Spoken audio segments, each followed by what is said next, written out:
भोला चिड़ा थोड़ा आगे जाता है तो हवा जोर से चलने लगती है।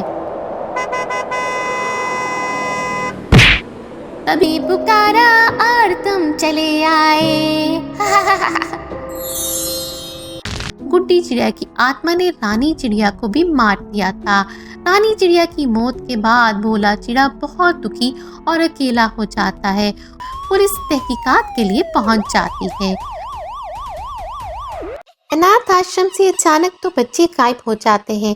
बच्चों के गायब होने की सूचना शहर में आग की तरह फैल जाती है। फिर शहर से एक एक करके और भी बच्चे गायब होना शुरू हो जाते हैं। अब तो शहर में डर की वजह से बच्चे घर से बाहर नहीं निकलते थे। अचानक एक दिन टीवी की स्क्रीन पर एक गुड्डी चिड़िया की आत्मा नजर आती है। शहर वालों, मैं तुम सबको चेतावनी देती हूँ कि ये शहर छोड़कर चले जाओ। मैं इस जंगल को भूतों का शहर बनाना चाहती हूँ। मैंने सोचा है पक्षियों का शहर होता है तो भूतों का भी शहर होना चाहिए। जो शहर नहीं छोड़ेगा उसे मार कर मैं भूत बना दूंगी। मैंने ही सब बच्चों को गायब करके अपने पास रखा है। मैं किसी भी हालत में अपना रूप बदल सकती हूँ, इसलिए मुझे पकड़ने की कोशिश करना बेकार है। टीवी स्क्रीन से वो गायब हो जाती है। न्यूज़ चैनल वाले भी परेशान हो जाते हैं कि अचानक स्क्रीन पर ये न्यूज़ कैसे आ गई। ये कोई भूत प्रेत नहीं है, ये आतंकवादियों की साजिश है जिन्होंने न्यूज़ चैनल को हैक कर लिया था। हमें सावधान रहना चाहिए। कुछ ही देर में चैनल पर यह खबर आ जाती है कि भूतनी का बोलना फेक न्यूज़ था, जो आतंकवादियों ने चैनल को हैक करके बोला था। और पक्षी यही सोचते हैं कि भूतनी का सहारा लेकर आतंकवादी अपने रहने के लिए इस शहर को खाली करना चाहते हैं। इस तरह 3 महीने बीत जाते हैं। गुड्डी चिड़िया की आत्मा दोनों बच्चों को लेकर अनाथ आश्रम आ जाती है और बच्चों को छोड़कर वहां से खुद गायब हो जाती है। दोनों बच्चों को देखकर अनाथ आश्रम के बच्चे खुश हो जाते हैं। गायब हुए बच्चों की सूचना पाकर पुलिस तहकीकात के लिए पहुंच जाती है। बच्चों, तुम दोनों को किसने किडनैप किया था? हमें बहुत ही डरावनी शक्ल वाली भूतनी गुड्डी चिड़िया की आत्मा ने गायब किया था। उसके बाद हमें पता ही नहीं चला कि हमारे साथ क्या हुआ था। हमारी जब आंख खुली तो उसने हमें अनाथ आश्रम में पहुंचा दिया। इस बीच क्या हुआ हमें कुछ नहीं पता। पुलिस को उनकी बातों पर यकीन नहीं आता। तुम झूठ बोल रहे हो। इतने दिनों में तो कुछ ना कुछ पता चल ही जाता है। लगता है कि डर की वजह से तुम कुछ छुपा रहे हो। वो अनाथ आश्रम के इंचार्ज कबूतरी को अपने साथ पुलिस स्टेशन ले जाते हैं। आप ऐसा करिए, जब आप अनाथ आश्रम जाएंगी तो बड़े ही प्यार से उन बच्चों से पूछो कि 3 महीने उनके साथ क्या क्या हुआ। तुम दोनों के साथ क्या हुआ था बच्चों, मुझे बताओ। तभी अचानक दरवाजा बंद हो जाता है और वो दोनों भूतिया गुड्डी चिड़िया की आत्मा बन जाते हैं और इंचार्ज कबूतरी को मारकर वो गुड्डी चिड़िया की आत्मा के पास आ जाते हैं। आओ आओ मेरे साथियों, मैं तुम दोनों का ही इंतजार कर रही थी। हमने पुकारा और तुम चले आए। क्या बात है, ये तो शायरी हो गई। अब तो हम तीनों मजे करेंगे। इस शहर के सभी पक्षियों को मारकर इस शहर को भूतिया शहर बना देंगे। एक पवित्र आत्मा आकाश से सब देख रही थी। वो गुड्डी चिड़िया की तरफ आग का गोला फेंक देती है और वो आग का गोला उन तीनों को जलाकर राख बना देता है।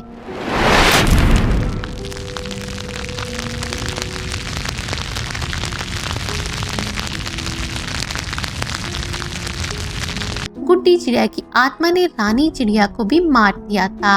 रानी चिड़िया की मौत के बाद भोला चिड़ा बहुत दुखी और अकेला हो जाता है। उसके दोनों बच्चे गुड़िया और टिंकू दोनों अपनी माँ के जाने के बाद बहुत दुखी हो जाते हैं।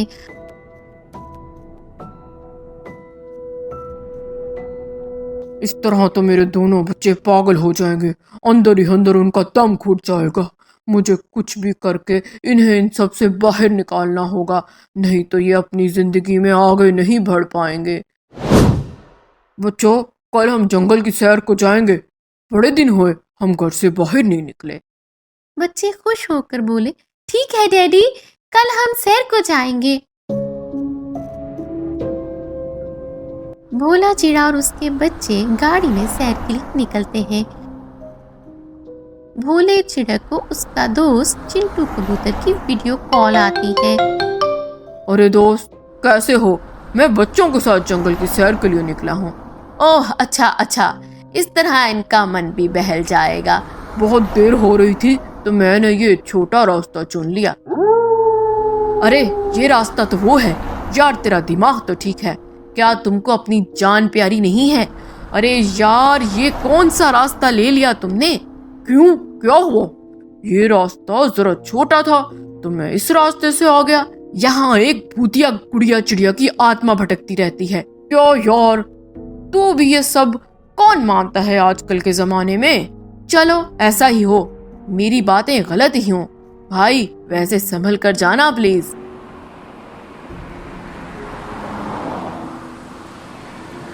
भोला चिड़ा अपने बच्चों से बोला, बच्चों, तुम दोनों चिंटू की बातों को सीरियस मत लेना, ऐसा कुछ भी नहीं होता। भोला चिड़ा थोड़ा आगे जाता है तो हवा जोर से चलने लगती है। तभी उनकी गाड़ी से एक चिड़िया टकरा जाती है। गुड़िया गाड़ी से निकलकर उसके पास जाती है। देखती है कि उस चिड़िया की शक्ल तो बिल्कुल लानी चिड़िया जैसी थी। भाई, मामा, हमारी मामा वापस आ गई है। गुड़िया बेटी चिड़िया को अपनी गाड़ी में बिठाकर अपने साथ ले आती है। बेटा, ये आपकी मामा नहीं हो सकती, वो इस दुनिया को छोड़कर चली गई हैं। नहीं डैडी, अब वो हमारे लिए वापस आ गई हैं। भोला चिड़ा अपने मन में सोचता है, ये चिड़िया तो हूबहू रानी चिड़िया की तरह ही दिख रही है। चलो कोई नहीं, कम से कम मेरे बच्चों की दिमागी हालत तो सुधर जाएगी। भोला चिड़ा उस चिड़िया को अपने घर ले आता है। आसपास के पक्षियों को जब पता चलता है कि भोला चिड़ा भूतिया रास्ते से वापस आया है तो वो उससे बोलते हैं, चिड़े, तुमको उस रास्ते से नहीं आना चाहिए था, वो भी इन छोटे छोटे बच्चों को लेकर। मिट्टू तोते, ऐसा क्या है उस रास्ते पर? उस रास्ते से जो भी आता है हादसे का शिकार हो जाता है। कहते हैं उस रास्ते पर एक भूतिया चिड़िया की आत्मा भटकती रहती है और जो भी पक्षी उस रास्ते से गुजरता है वो आत्मा उसके घर वाले की शक्ल लेकर उसके घर चली जाती है और बाद में उनके घर को तबाह कर देती है। बेटा, ये आत्मा बहुत शक्तिशाली है और बरसों से ये खूनी खेल खेल रही है, इसीलिए तो कोई भी पक्षी उस रास्ते से नहीं गुजरता। भोला चिड़ा मन में बोला, मेरे घर में जो चिड़िया है कहीं वो भूतिया चिड़िया की आत्मा तो नहीं? अगर ऐसा है तो मेरे बच्चों का क्या होगा? भोला चिड़ा भागता हुआ अपने घर जाता है और उस चिड़िया से कहता है, मेरे बच्चों से दूर रहो, मुझे पता है तुम भूतिया गुड्डी चिड़िया की आत्मा हो। मैं गरीब विधवा चिड़िया हूँ, मैं आपको कहाँ से भूतिया चिड़िया की आत्मा दिखाई दे रही हूँ? मुझे अपने घर में थोड़ी जगह दे दीजिए। मैं बेकार में ही इन पक्षियों की बातों में आ गया, तुम तो बेचारी गरीब चिड़िया हो। चिड़ा उसे अपने घर में रख लेता है। लेकिन एक दिन वो चिड़िया गुड़िया के कपड़े कैंची से काट रही थी। तभी भोले चिड़े ने उसे देख लिया। अरे तुम ये सब क्या कर रही हो? निकल जाओ मेरे घर से। तभी वो अपने असली रूप में आ जाती है। तू मुझे यहाँ से निकालेगा? इस घर की रानी मैं हूँ, मैं कहीं नहीं जाऊंगी, किसी को नहीं छोड़ूंगी, सबको मार डालूंगी। वो भोले चिड़े को मारने लगती है। छोड़ दो हमारे डैडी को, तुम हमारी मामा नहीं हो, तुम एक भूतिया चिड़िया की आत्मा हो। बच्चों, यहाँ से भागो। कोई नहीं बचेगा यहाँ और कोई तुम्हें बचाने नहीं आएगा। तुम लोगों को सबको मैं मार दूंगी, तुम सब मेरा शिकार हो, मैं अपने शिकार को जिंदा नहीं छोड़ती। फिर भूतिया चिड़िया की आत्मा उन तीनों को मारकर उनका खून पी जाती है। पिस अपने नए शिकार के लिए उसी भूतिया रास्ते पर चल पड़ती है। हमने पुकारा और तुम चले आए।